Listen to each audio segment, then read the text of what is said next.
La justice ivoirienne a rendu son verdict. Ce sera la prison à perpétuité pour Guillaume Kibafori Soro, l'ancien Premier ministre et ancien président de l'Assemblée nationale ivoirienne, est donc condamné pour atteinte à la sûreté de l'État. Ces 19 autres co-prévenus, dont 2 de ses frères et des compagnons de vieille date, écopent de diverses peines de prison. Aussi, ses biens ont-ils été confisqués ainsi que son mouvement dissous. Mais il n'y a visiblement pas de quoi entamer le moral de Guillaume Soro, qui a réagi à cette peine contre sa personne ainsi que celle de ses compagnons. Je rejette totalement ces verdicts iniques prononcés en dehors de toutes les règles de droit et dictés uniquement par des considérations d'ordre politique. Le but ultime de ce procès est de m'écarter définitivement du jeu politique en Côte d'Ivoire et aura démontré une fois de plus la compromission de l'appareil judiciaire ivoirien et sa soumission volontaire au dictat de l'exécutif, ajoute-t-il. Que comprendre de ce procès? De plus, dans la Côte d'Ivoire d'aujourd'hui, les faits reprochés à l'ancien président de l'Assemblée nationale sont-ils avérés? Quel rapport cette affaire pourrait avoir avec le processus de réconciliation remise plus que jamais au goût du jour après le retour au pays de Laurent Gbagbo? Plusieurs personnalités ont réagi à ce verdict, parmi elles l'ancien président Henri Konan-Bédié et bien d'autres. Côte d'Ivoire, prison à vie pour Guillaume Soro. Quel impact sur la réconciliation nationale? Place au débat juste après l'intermède.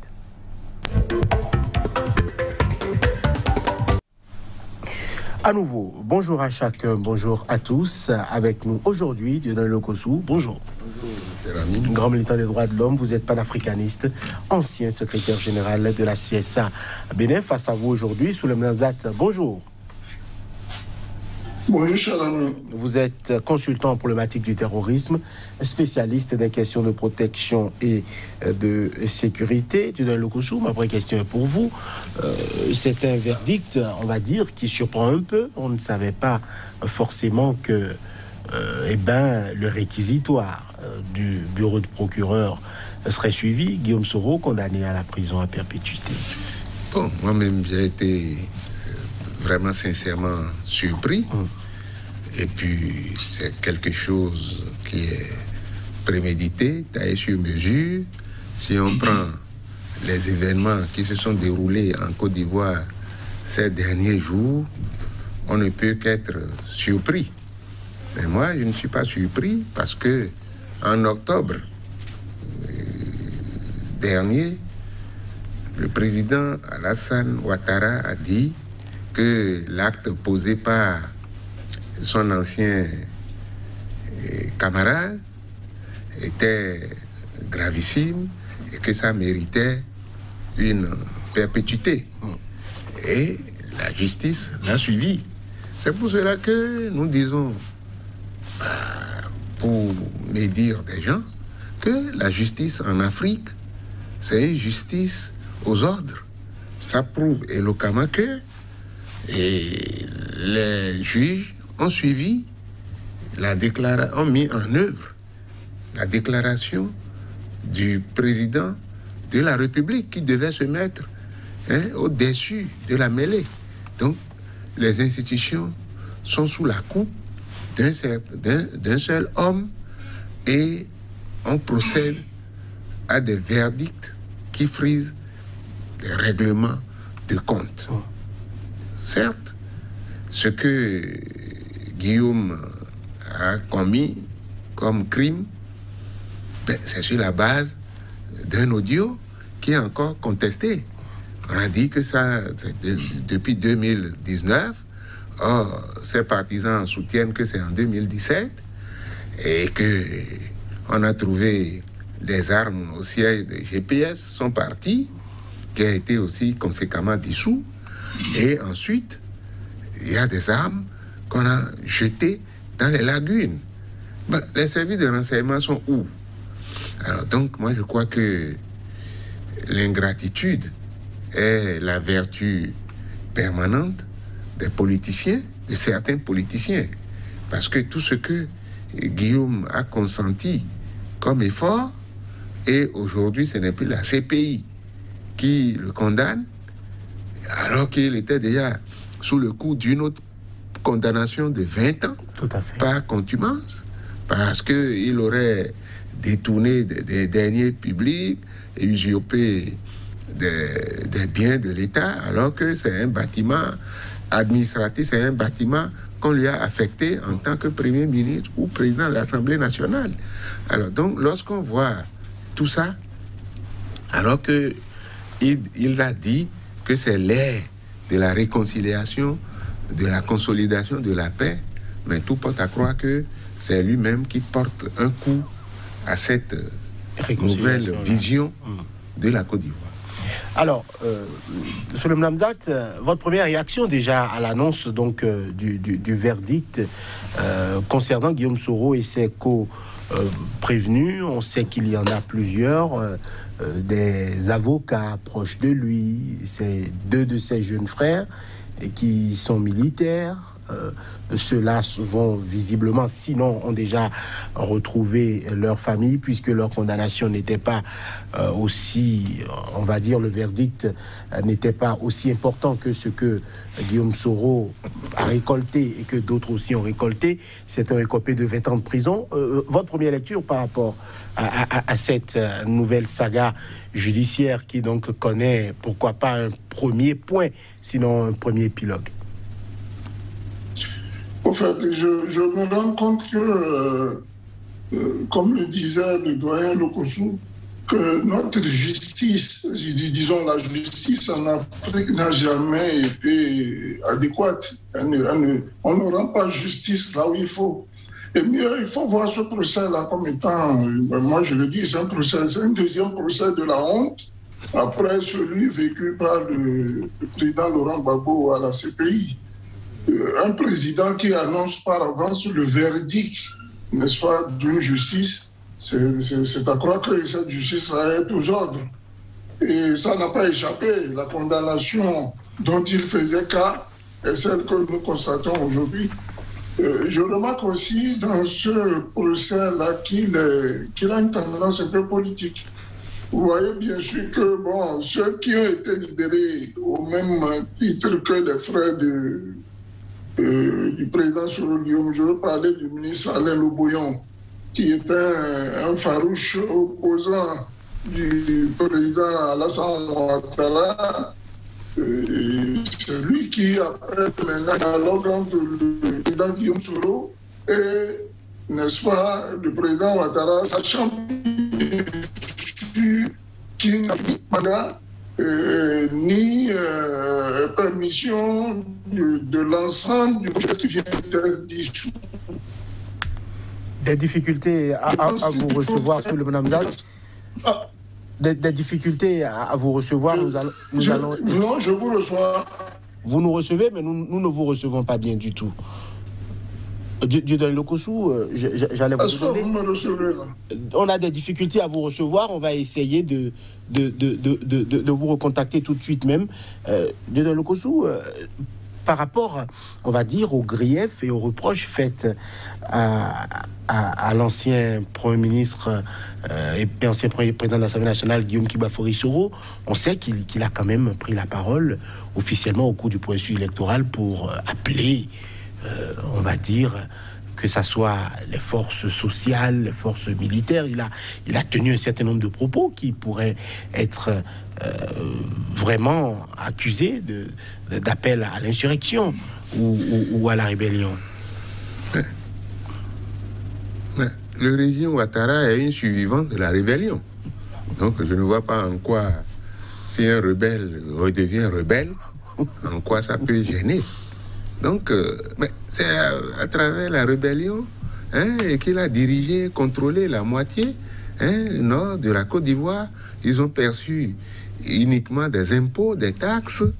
Alors, donc, moi, je ne vois pas en quoi aujourd'hui il va parler d'insurrection et atteinte à la morale des citoyens. Et puis, pour finir, condamnation à perpétuité, 150 millions d'euros, l'équivalent de 1 milliard, pour préjudice subi par l'État. Est-ce qu'il y a eu un commencement? On a écouté des procès ici. Ben, à partir du moment où il n'y a pas eu le fait, il y a l'intention, mais ça n'a pas été réalisé. Je ne sais quel préjudice il a subi. Mais s'il a fait appel pendant la campagne à la population, mais c'est un habitué des faits. Et ils sont complices. Mais c'est pas parce qu'ils l'ont obligé à aller au RDP, au RHDP, et il a dit niet, mais lui que ses convictions ne sont pas à droite, parce qu'on sait que Ouattara, c'est un capitaliste véreux, mais lui, il a dit qu'il incarne les convictions de la gauche. Ben, ce qui est quand même, du point de vue liberté, on devait le laisser. Alors donc, moi, je sais, ils sont en train, il y a un harcèlement moral sur le plan politique.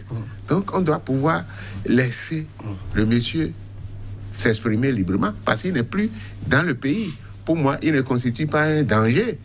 Mais c'est lui qui a demandé à ceux qu'ils ont appelés des Libériens, qui ont attaqué des camps la dernière fois. La Côte d'Ivoire a été constamment victime d'attaques terroristes. Et on arrive même à tuer des gens. Donc moi je pense que c'est un faux débat, c'est une fausse querelle. S'il y a eu divorce sur le plan politique, on n'a qu'à s'en tenir à ça. Et ne pas même aller jusqu'à juridiquement dissoudre le parti. Mais qu'est-ce que le parti a à voir dans le débat contradictoire qu'il y a entre eux? Beaucoup de cadres du parti ont aussi été pris. Il y a eu perquisition au siège du parti et on estime qu'on aurait retrouvé... Écoutez, nous sommes en Afrique. Si on veut mettre de la drogue dans vos bagages, ben, le pouvoir est le pouvoir. Donc on ne sait qui. Et au moment où on déposait les choses, pourquoi on n'a pas pris les gens les mettent dans le sac. Donc tout ça, c'est politique. Ça cache des mystères. Donc, et le jour, ils vont pouvoir mettre la main sur Guillaume Soro, le grand rebelle. Pour moi, c'est un général. Quelqu'un, hein, c'est lui qui a mis en place le MPLC, Mouvement populaire pour la libération de la Côte d'Ivoire. C'était le machin politique de la rébellion. Et il a dirigé comme un maréchal, où nous avons de faux maréchaux aujourd'hui. Il a dirigé la troupe là, hein, les rebelles, contre le président Alassane, le président Gbagbo. Et jusqu'à la victoire. Et il y a eu des morts. Ce n'est pas... Puisque aujourd'hui, on n'a plus identifié les auteurs, le CPI a blanchi les gens. Si c'était pour les 3000 sacrifiés, morts, sacrifiés, même au-delà, si c'était pour ce motif-là, on l'accuse maintenant et on le condamne, non, on a inventé des choses de toutes pièces pour le mettre à l'ombre. Souleymane Hamzat, selon vous, n'y a-t-il effectivement rien à reprocher à Guillaume Kibafori Soro dans ce procès-là? On l'a vu prendre la parole officiellement, demander à ce que les gens prennent leurs responsabilités. Il a parlé aussi bien de civils que de militaires. Est-ce que ces propos-là ne peuvent pas valablement être qualifiés d'atteinte à la sûreté de l'État? Ben écoutez, d'abord, avant de réagir à ça, il faudra remonter à l'origine des armes. Les armes viennent d'où? Les armes viennent des réserves de la rébellion. Et qui est le patron de la rébellion? Pourquoi accuse-t-on Guillaume Soro? Ce sont les restants, n'est-ce pas, de l'armement issu de la rébellion qui ont été cachés aussi bien au domicile du président Ouattara, d'après les dits, chez certains comme zone, et même le protocole de Soul du président Guillaume Soro. Donc, que reproche-t-on en réalité au président Guillaume Soro? On dit d'avoir caché des armes dans une lagune. On ne cache pas des armes dans une lagune. Soyons un peu sérieux. Et je pense que ce procès-là, c'est un procès qui n'a pas raison d'être. On veut accuser le président Soro Guillaume pour des faits qu'il n'a pas commis. Et puis, on ne fait pas un coup d'État à 5 personnes quand même. Soyez un peu réfléchis. S'ils ont eu le temps de découvrir des armes dans la lagune, je pense que cette justice-là doit être aussi puissante pour retrouver tous les commanditaires, y compris ceux qui ont commandé, acheté et livré ces armes.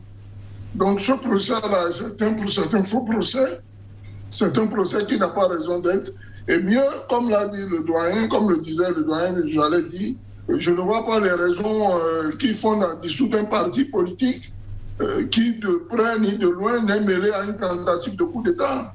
La personne du président Guillaume Soro n'est pas la révélation de tout le parti GPS. Le parti GPS est composé de plusieurs entités que le pouvoir en place devait respecter. Donc je trouve en ce procès-là un faux procès, un procès qui n'a même pas raison d'être. Et pour une nation aussi grande que la Côte d'Ivoire, franchement, c'est une honte. C'est une honte. Et on l'a constaté aux côtés du président Laurent Gbagbo, avec des témoins à charge et à décharge. Et après, maintenant, c'est celui du président Soro Guillaume où on envoie 5 ou 6 personnes là-bas, soi-disant ils veulent faire un coup d'État. Et mieux, la bande qui a été retrouvée, dont on parle, c'est une bande dont le protocole surtout disait qu'il reconnaît la voix de son patron. Mais est-ce à dire que parce que je critique, que je dise, voilà, je ne suis pas d'accord avec un régime sur telle ou telle chose, que cela stipule que je vais déjà tout de suite dans une tentative de coup d'État. Bon, pour un ancien soldat que je suis, quand on parle de coup d'État, il faut le prendre avec beaucoup plus de sérieux et avec beaucoup plus de hauteur. Les propos de Guillaume Soro, est-ce que ce n'étaient pas des propos qui étaient subversifs dans le contexte qui était celui de la Côte d'Ivoire un peu avant les élections, Souleymane Hamzat? Il faut déjà remonter au contexte. Nous sommes dans le contexte de la réconciliation. Moi, je vois ça comme ça. Donc, il faut concilier les voix. Et pour concilier tout le monde, il ne faut pas aller dans des condamnations encore. Je vous ai dit, la réconciliation, elle se passe souvent dans un souci d'apaisement. Les propos du président Soro Guillaume, il ne fait que relater ce qui est vrai. Vous voyez, quand vous vivez dans un pays où la justice n'est pas équitable, vous vous éloignez, et c'est le cas. Il est à l'extérieur, il est en exil aujourd'hui, parce que la justice de son pays n'est pas équitable. Si la justice de son pays était équitable, pouvait apporter des preuves de ces allégations, je pense qu'il aurait été là pour assumer. Et qui connaît bien Guillaume Soro, ce n'est pas quelqu'un qui fuit ses responsabilités. Vous voyez? Donc ces propos, pour moi, ne sont pas du tout gênants. Ce sont des propos révélateurs d'une inconstance au niveau de la justice et d'un malaise politico-social. Je pense que dans un souci d'apaisement, si tel est que la Côte d'Ivoire veut retourner vers une certaine réconciliation, il va falloir qu'on fasse table rase sur un certain nombre de choses. Quand je dis table rase, je ne parle pas d'impunité, mais il faut faire taire certaines velléités pour aller vers une véritable réconciliation. Alors, certains de ses compagnons ont aussi écopé de peines de prison assez lourdes, 20 ans pour certains. D'autres sont, comme Alain Loboyon et 2 de ses jeunes frères, condamnés à 17 mois de prison pour trouble à l'ordre public. Ceux-là ont déjà été autorisés à rejoindre leur famille. Visiblement, il y a plusieurs personnes qui sont donc citées aussi avec lui. Est-ce qu'il n'y avait pas effectivement des velléités? Parce qu'on connaît Guillaume Kibafori Soro, pour qui c'est le passé qu'il a en Côte d'Ivoire. Est-ce que Guillaume Soro, qui est fâché avec un régime, ce n'est pas quelque part des craintes forcément pour ce régime-là, quand on est dans la réelle politique du donner le Kossou? Moi, je crois qu'il faut analyser froidement la situation. Il y a eu incompatibilité d'humeur. Il y a eu des soupçons. L'autre a vu qu'il a abattu un travail au profit de celui qui détient les rênes du pouvoir aujourd'hui. Et puis, bon, si on remonte loin, qui a financé les rebelles? Mais ça aussi, c'est une question qu'on doit se poser. Mais l'autre, un étudiant qui est sorti fraîchement, n'a jamais travaillé, il a trouvé l'argent pour mener tout ce combat-là contre l'ivoirité, pour permettre à Ouattara d'accéder au pouvoir. Il ne peut pas avoir une haine viscérale contre ce jeune homme qui l'a aidé. C'est pour cela que j'ai dit que la culture de l'ingratitude est une vertu pour les politiciens. Et ça, contre toute mœurs saine dans une société qui veut le vivre ensemble. Alors, donc, moi, j'ai été syndicaliste. Je sais que le syndicaliste, c'est la porte d'entrée à la politique. Et là aussi, ce n'est pas toujours un milieu sain. Il y a des trahisons, il y a des ingratitudes. Tout à fait. Bon, mais on assume. Donc, si on doit se mettre sur la place publique comme Guillaume Soro et dire ce qu'il pense, ça va être la guerre. Mais ce que moi, je voudrais tirer comme leçon, on a dit qu'il a fait appel, vous avez dit que les propos sont subversifs, mais ça, c'est les politiciens qui donnent les qualificatifs. Aujourd'hui, on ne parle plus tellement de subversion, on parle de terrorisme. Et ça fait légion dans la sous-région. Mais est-ce que l'appel de Guillaume Soro a été suivi d'effet? Bon, c'est un coup d'épée dans l'eau. Il a prêché dans le désert. Alors donc, il y a d'autres éléments sous-jacents qu'on nous cache.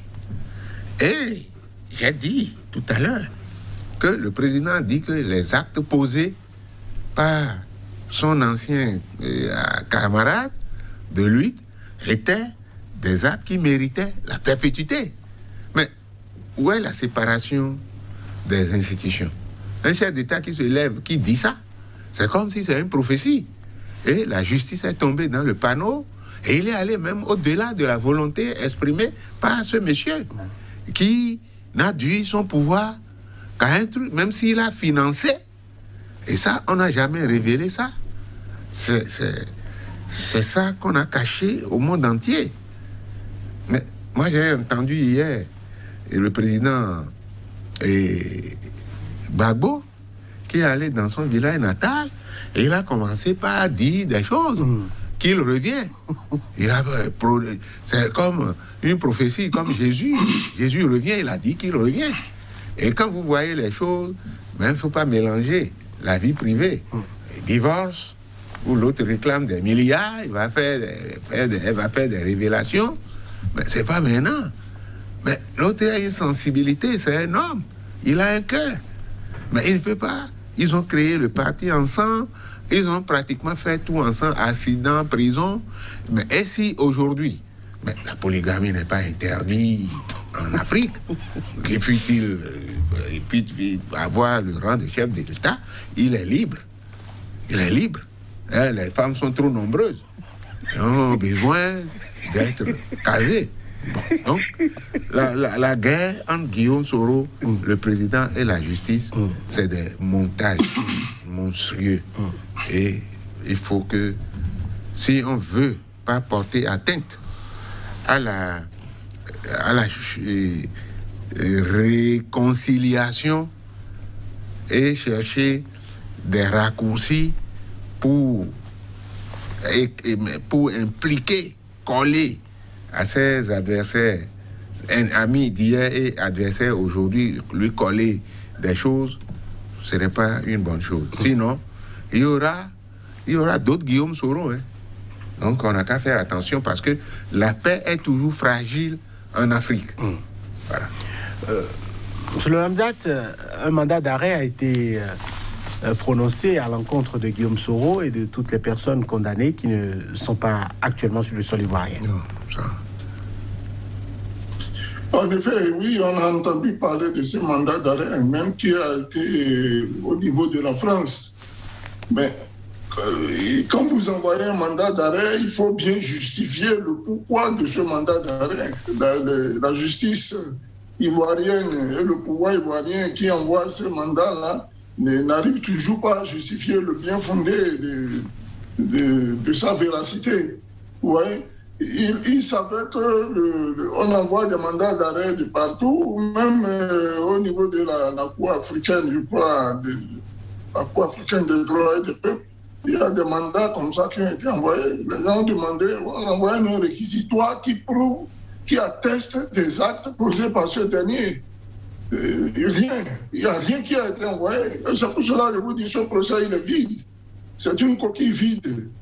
Ça, si n'aurait pas été, n'est-ce pas, le témoignage de cet ancien garde-corps du président Guillaume Soro, qui aurait su que des armes étaient dans la lacune.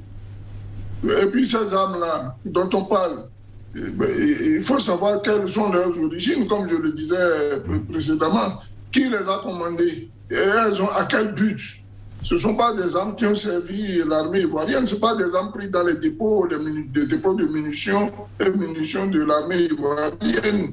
Ce sont des armes qui ont servi à la rébellion et qui sont restées en quantité et on ne savait pas là où les entreposer. Et ils en ont tous eu à leur domicile. La preuve, quand le ministre Bakayoko est décédé, la première des choses à faire, c'est d'abord d'aller chez lui, aller saisir un conteneur. Vous en avez certainement entendu parler.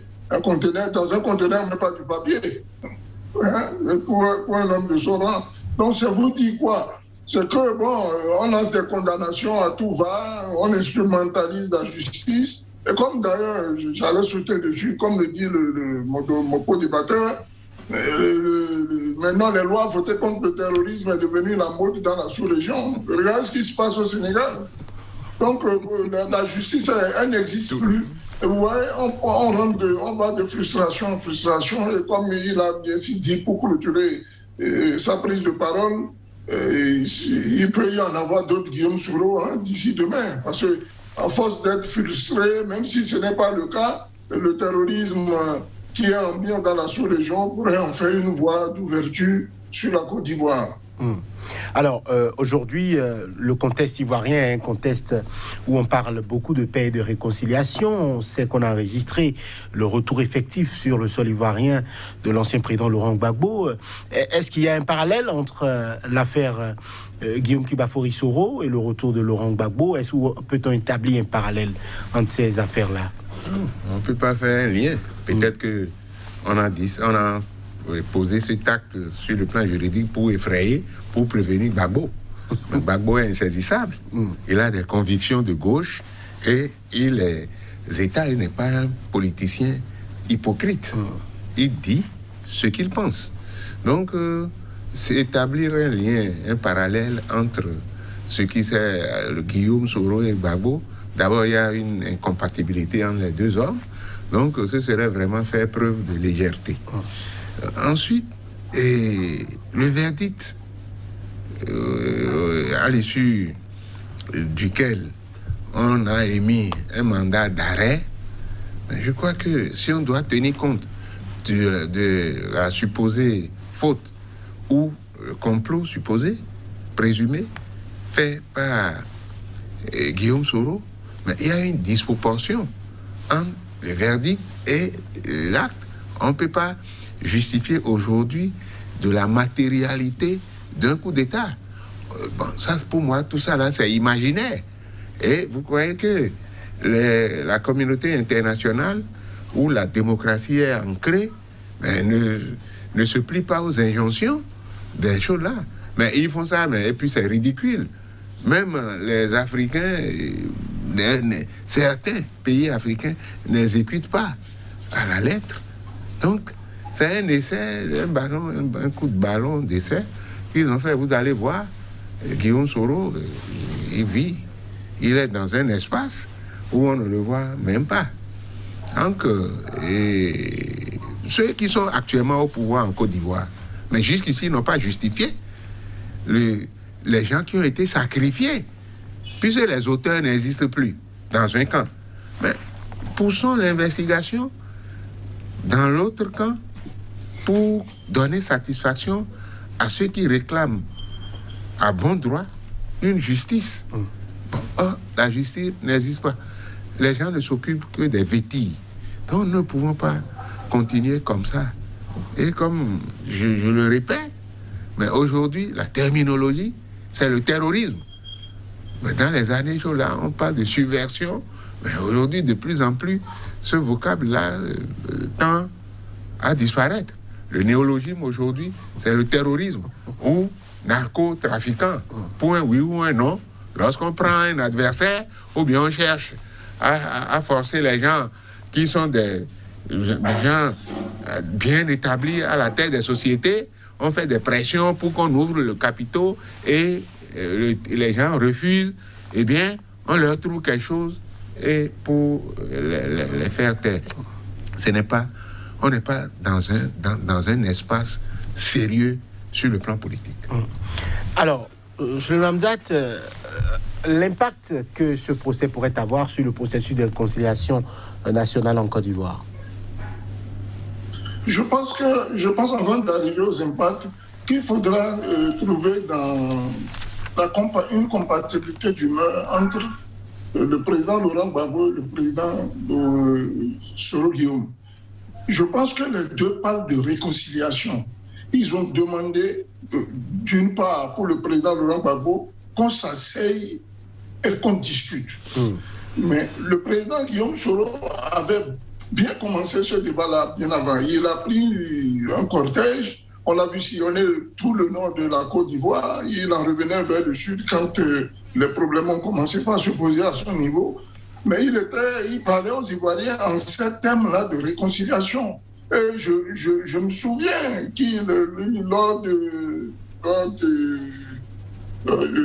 lors d'une interview qu'il disait, je vais demander pardon au président Ouattara. J'irai demander pardon au président Bédié.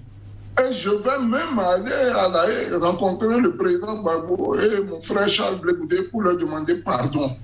Mais celui qui s'inscrit dans le sens du pardon, c'est quelqu'un qui veut la réconciliation. Donc, la réconciliation passe par des actes. C'est en cela que je trouve une convergence entre le président Laurent Gbagbo et le président Soro Guillaume. Ceux qui ne veulent pas de la réconciliation, c'est plutôt ceux qui sont dans l'autre cas, qui disent oui, le président Laurent Gbagbo peut rentrer, mais on n'envoie personne à l'aéroport, ne fût-ce que le Premier ministre, même le ministre de la Réconciliation, pour aller l'accueillir, pour lui dire au moins, comment ils disent, comme chez eux, Yako, bonne arrivée chez soi, et chez vous, et voilà, et soyez les bienvenus. On met la main, le président Ouattara il aurait mieux fait, même s'il n'allait pas à l'aéroport le lendemain, de chercher à le recevoir dès son arrivée, qui t'a dit, bonne arrivée, président, voilà, maintenant vous êtes chez vous. Trouvons les voies et moyens pour mettre tout ça à plat et puis relançons la Côte d'Ivoire ensemble. Mais il a bien voulu prendre son avion pour aller faire un mariage en France pendant que son pays est en proie à des difficultés politiques.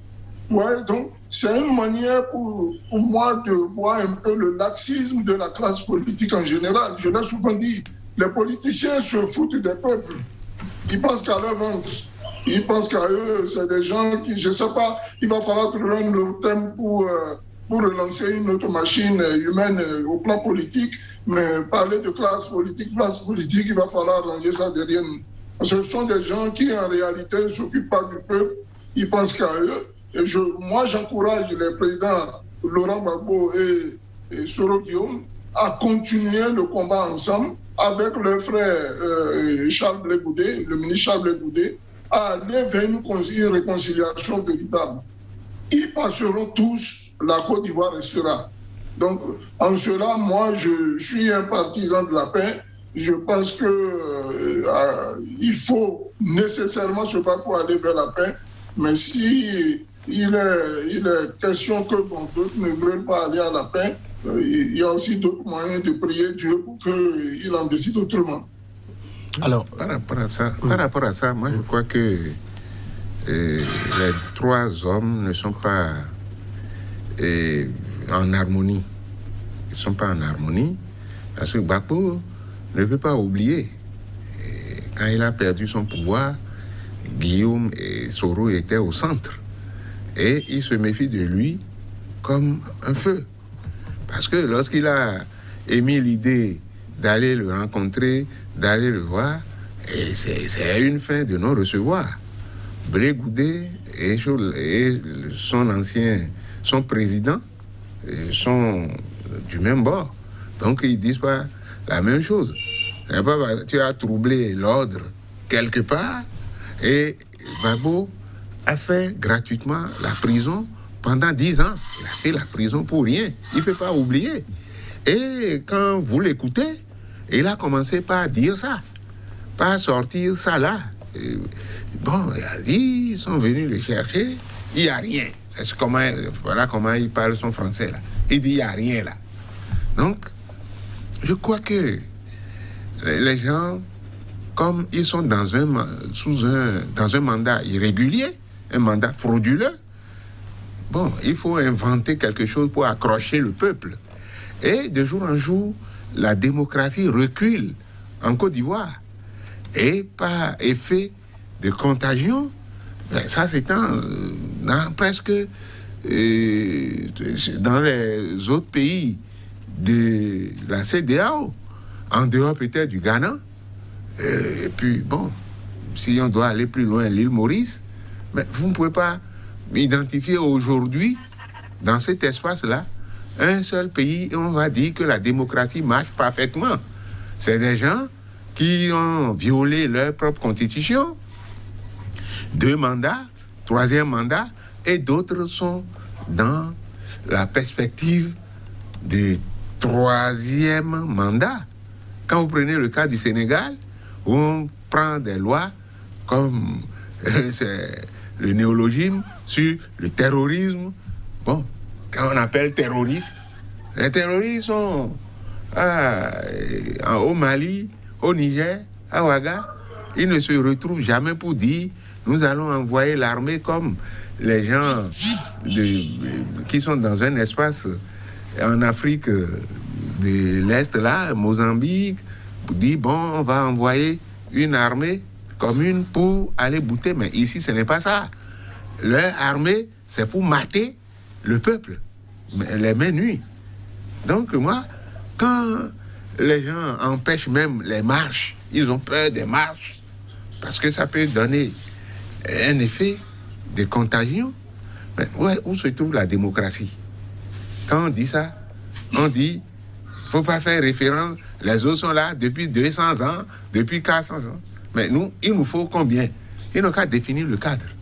Parce qu'on ne peut pas vivre dans la peur. Alors que, mais la démocratie, c'est l'expression des contraires. La contradiction doit être permanente. Et puis, ce n'est pas ceux qui viennent critiquer qui mettent à mal le régime. Mais quand on critique, si les critiques sont saines et objectives, ça vous permet de vous rectifier. Mais les mouvanciers qui sont là, qui pensent à leurs intérêts, des gens qui veulent mourir, pas au pouvoir, mais il y a des gens qui n'ont plus leur place à la tête des partis, hein, même dans notre pays ici. Mais ils sont là, ils s'accrochent. Ils s'accrochent. Parce qu'ils savent que, comme je l'ai écouté hier sur votre plateau, ils ont des cadavres dans les placards. Et lorsqu'ils vont oser élever le ton, ils vont se retrouver à misériter comme les autres. Donc, ils préfèrent manger doucement pour que Dieu leur arrache un jour la vie. Voilà. Alors, la politique en Afrique. Sur le plan de date, il y a eu plusieurs réactions donc, à ces condamnations-là, notamment la réaction de l'ancien président Henri Konan Bédié qui dit, je cite, « J'apprends avec le pays tout entier la condamnation à perpétuité de l'ancien Premier ministre, ancien président de l'Assemblée nationale, M. Soro Kibafori Guillaume.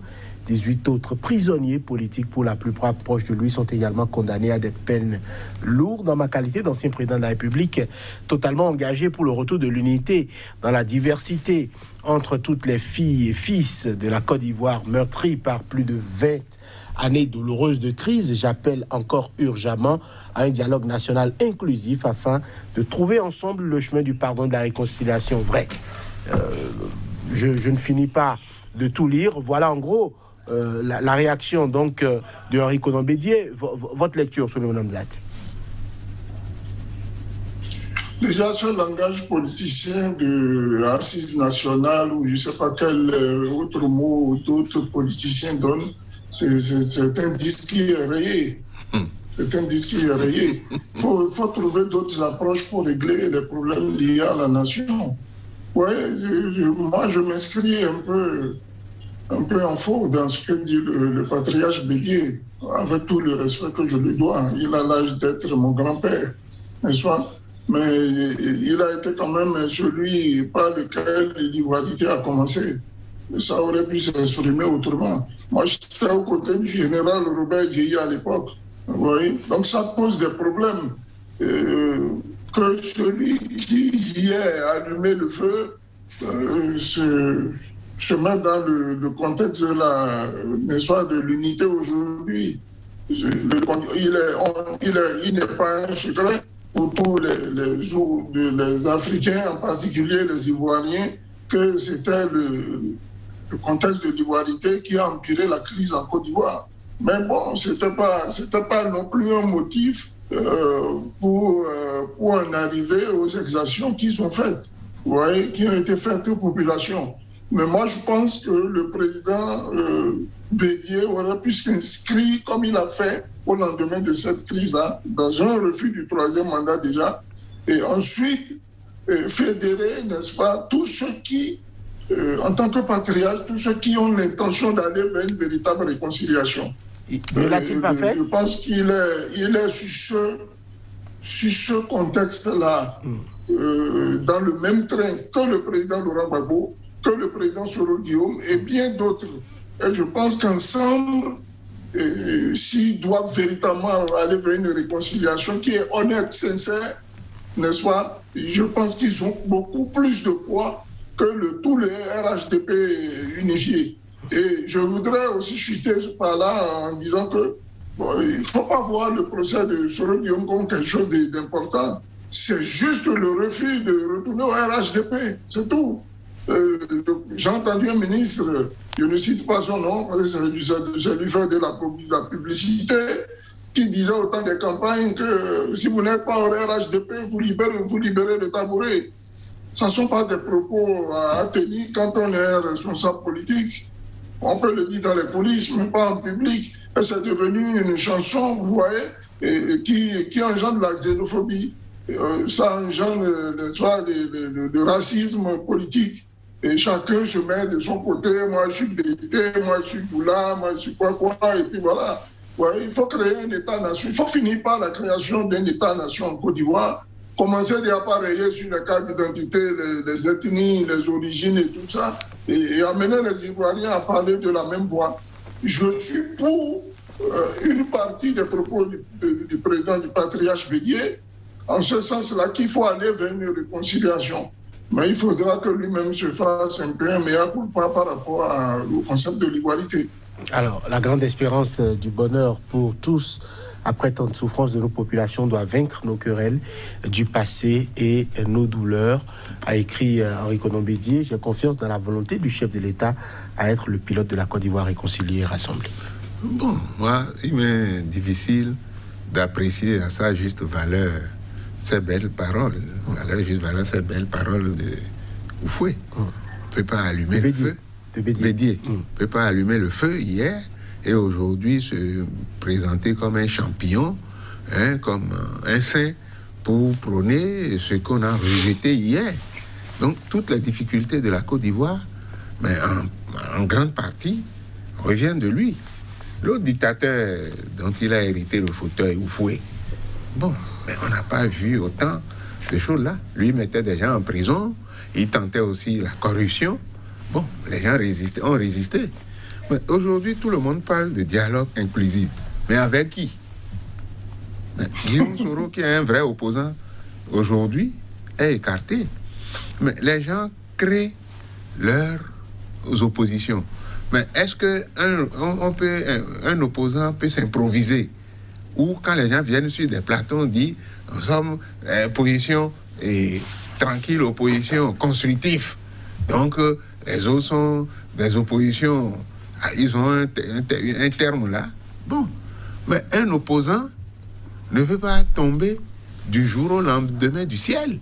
Un opposant, mais quand je prends le contexte béninois, sont opposants, les gens les amis du PCB, Restaurer l'Espoir, les démocrates, USL. Mais identifiez-moi encore d'autres opposants.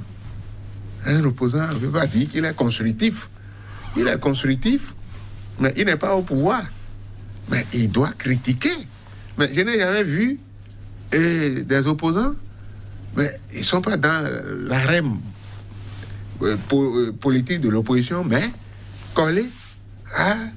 Ils sont venus là pour accompagner. Quand vous voyez les élections qui se sont passées, identifiez-moi un seul opposant et qui a dit qu'il est opposant. Il est opposant à travers quel projet de société? Ça doit être un machin alternatif. Il ne s'agit pas de greffer son programme sur le programme existant. Là, c'est de la tricherie. Hein? C'est de l'hypocrisie collective. On assiste à des... Doyen Lokossou, oui. Si vous me permettez en une minute, je vais rajouter un peu d'eau à votre vin. C'est-à-dire, c'est pour dire... non, pardon, je vais ajouter un peu de sucre à votre vin. C'est pour dire... je vous demandez, quand vous dites des opposants, il y en a. Il y a des opposants circonstanciels et ventrocrates. Donc, vous comprenez, vous suivez mon regard. Non, de toute façon, on a cité le nom de personne. Donc... Nous, le peuple sait qui est opposant et qui ne l'est pas. Donc, il ne faut pas tromper éternellement les gens. Alors, ce qui se passe en Côte d'Ivoire n'est pas différent tellement de ce qui se passe dans la sous-région. Mais quelqu'un qui a assumé un faux mandat, il n'a jamais été désavoué. Maintenant, on s'acharne contre le Mali. Moi, parfois, sur le plateau, j'aime faire des comparaisons. Bon, ça peut s'assimiler à des diversions, mais... Ça, on a besoin de ça pour éclairer l'opinion. Donc, moi, je ne vois pas... Mais un coup d'État, ce qui s'est passé au Burkina, et notre président ancien est parti pour dire que tout est... Et puis, quelques temps après, c'est le peuple qui a chassé Diendéré, qui est l'auteur complice présumé de l'assassinat de mon ami Thomas Sankara. Donc, les gens sont en train de chercher des issues. Mais on ne peut pas dire aujourd'hui qu'il y a un débat inclusif. Il y a un débat d'exclusion. Il y a des gens qui se sentent marginalisés. Il y a des gens qui sont de facto exclus.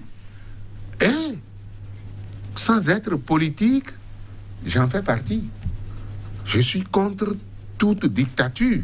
Tout ce qui empêche les libertés syndicales, les libertés journalistiques, les libertés d'expression d'une manière globale.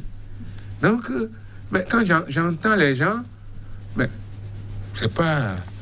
mais un régime qui vient, qui ne fait pas des infrastructures, mais les régimes qui viennent, ils ont trouvé quelque chose. Hein? C'est sur l'ancienne corde qu'on tisse la nouvelle. Donc, les pays ne sont pas néants.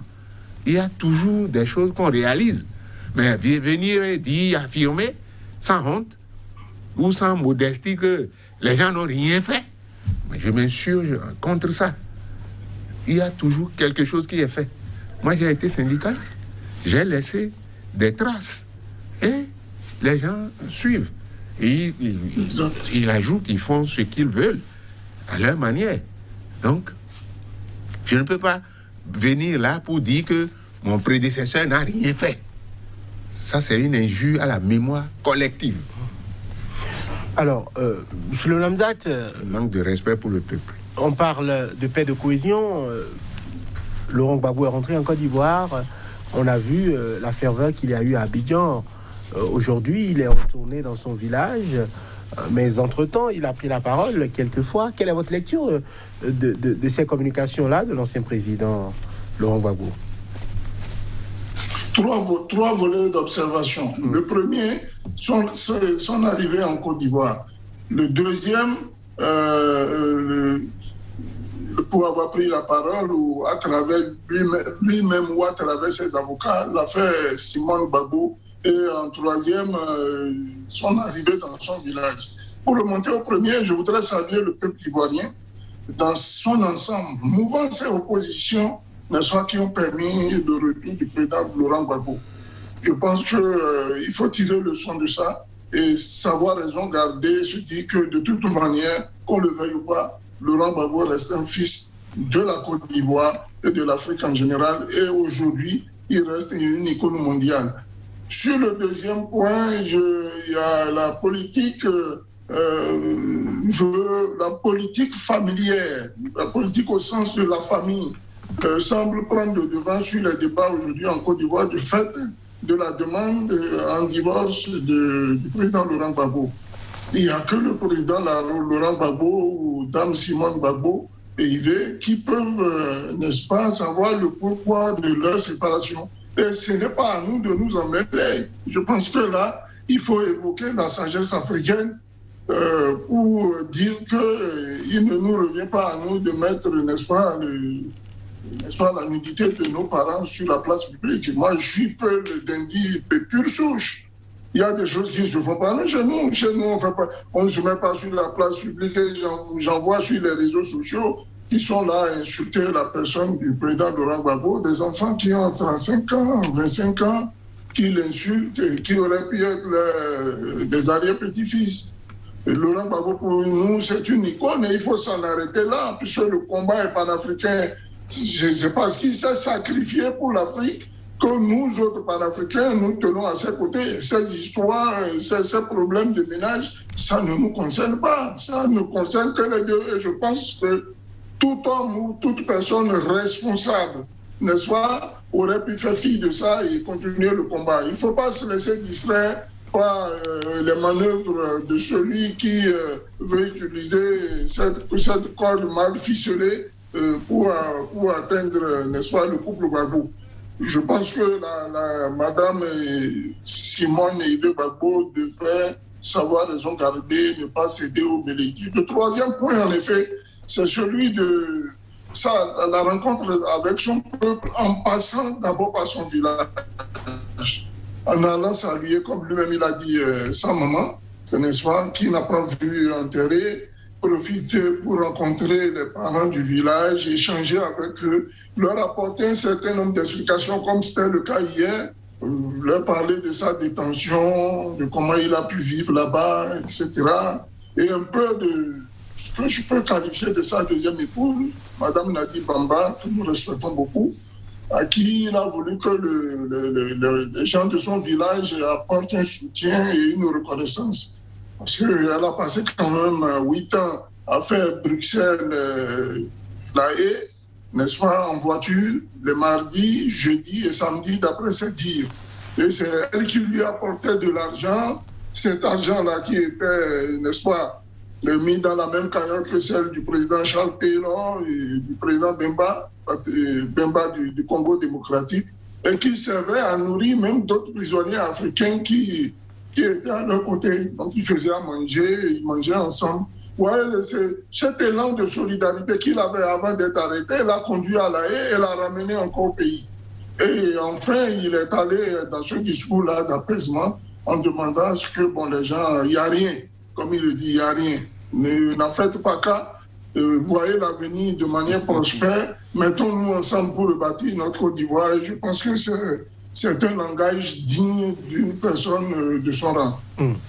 Alors, Tenel Lokossou, une lecture du retour de Laurent Gbagbo à Mama dans son village et sa communication. Il a trop souffert. Je salue vraiment ce retour. Et c'est pas après sa mort qu'on va qualifier, qu'on va dire des choses sur lui. De son vivant, il faut qu'on lui rende hommage. Moi, j'ai connu Laurent Gbagbo à travers un frère, un cousin, paix à son âme, et il est déjà décédé, il a fait Bordeaux, c'est un professeur d'histoire, et avec les Guy Laberty. Donc, quand il te parle de Gbagbo, tu sais que tout ce qu'il a comme culture politique, ce n'est pas improvisé, ce n'est pas de l'opportunisme. Alors donc, dès son retour, vous avez vu l'effervescence, la foule, la grande foule, et le pouvoir usé de subterfuges et balancer du gaz lacrymogène comme d'habitude. Donc, comme un régime dictatorial ne recule devant rien. Donc, les prises de parole et devant son peuple dès son retour, pour moi, constitue à l'évidence la restitution de la vérité pour l'histoire. Alors donc, c'est l'enfant qui a été injustement jeté dans les geôles qui est rentré. Et si, gare à eux, s'il revient en politique, cette fois-ci, j'espère qu'ils ne vont pas avoir le culot d'invalider ou de rejeter sa candidature. S'il est candidat en 2025, vous allez voir les résultats. C'est déjà d'avance. Laurent Gbagbo devrait-il revenir en politique selon vous, Pierre Lokosso? À partir du moment où, dans le but de s'éterniser au pouvoir, on a changé, truqué la Constitution, taillé sur mesure, mais il doit rentrer dedans pour libérer son peuple. Le pays, les gens, c'est comme la prison. Donc, les richesses profitent à une minorité véreuse, capitaliste, dure, comme carapace de tortue. Donc, il faut libérer l'espace politique pour que tout le monde ait un accès équitable, qu'on parle. Hein? Mais pas pour insulter, pas pour injurier. Mais lorsqu'on interdit une marche dans un état de droit, mais j'ai lu hier, vous avez présenté des journaux ici où des gens voulaient marcher contre la faim et la famine. Mais on a interdit à Parakou. Mais c'est un paradoxe. Moi, je ne peux pas m'accommoder avec ces pratiques hautement antidémocratiques. Alors que le président prône, qu'est-ce qu'ils appellent, hautement social. Hein? Hautement social. Mais le social doit permettre que les gens s'expriment sur le plan social, ce qui ne va pas, qu'on ait la possibilité de dénoncer, de protester. Donc, protester, ce n'est pas prendre les armes, mais il suffit d'encadrer. En quoi ça gêne? Donc, moi, je pense que nous avons encore, comme je le dis souvent ici, du pain sur la planche. Il nous reste encore beaucoup d'années, puisque eux-mêmes, ils disent que la démocratie, les autres pays, c'est tant, cassant. Mais on n'a pas dit en quelle année on va décoller démocratiquement. Qui nous le disent? Sur le Namzat, votre pot de fin. Je voudrais, si je peux répondre rapidement à la dernière question, c'est une manière de... En fait, bon, je vais aller à la conclusion. Alors, à la conclusion, je voudrais demander aux Ivoiriens, n'est-ce pas, de savoir raison garder pour ceux qui sont agités dernièrement, comme je ne veux pas lui faire de publicité, celui-là qui gitait dans les rues et qui criait on ira chercher Laurent Gbagbo sur la piste d'atterrissage, on va l'amener à la Maca, c'est une vue de l'esprit. Qu'on lui trouve un peu d'attiqué et qui se calme celui-là. Ensuite, il faudra que les autorités ivoiriennes qui ont créé un ministère de la Réconciliation puissent donner la possibilité, n'est-ce pas, à ce ministre-là d'aller vers une véritable réconciliation. Et cela passe par des concertations. Il ne faudrait pas qu'on se mette en voie gazer des meetings qu'il tiendra pour s'adresser à eux.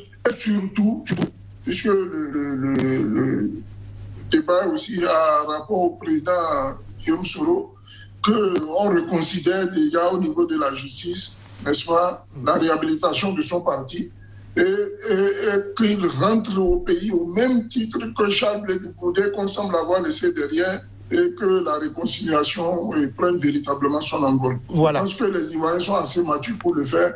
Et il faudra que le président Ouattara y prête fin. Merci beaucoup. Vous êtes Souleymane Hamzat, consultant en problématique du terrorisme, spécialiste des questions de protection et de sécurité. Face à vous aujourd'hui, Dieudonné Lokosso, grand militant des droits de l'homme, panafricaniste, ancien secrétaire général de la CSA Bénin. Merci de nous avoir suivis. À bientôt pour l'autre numéro de votre émission.